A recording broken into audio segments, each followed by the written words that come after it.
Jan Crawford covers the Supreme Court for us. Rikki Klieman is our legal analyst. Both of them will be with us tomorrow as well. Jan, first to you. What are you expecting tomorrow?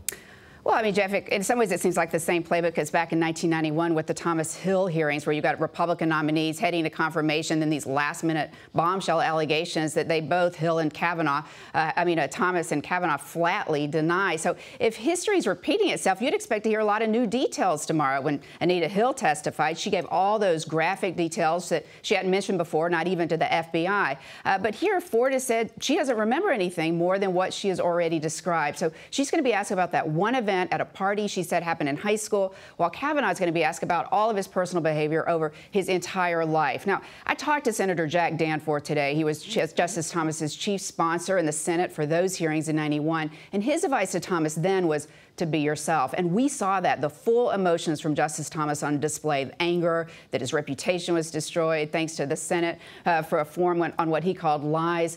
So, you know, that was him being himself. Brett Kavanaugh is very different, but his friends are telling him the same thing, just be yourself. All right, Rikki, now to you as a former prosecutor, what are the challenges facing Rachel Mitchell, the prosecutor that Republicans have brought in? She is a prosecutor. Remember, the person they really needed here was a criminal defense lawyer, someone who cross-examines accusers and props up the accused. So here, this prosecutor is acting contrary to what she usually does. Also remember, prosecutors' biggest challenges are the facts that they do not cross-examine people as a normal course of events. Most cases go in on the burden of proof on the government, and then defendants rarely testify. All right, Rikki Klieman and Jan Crawford, thanks to both of you.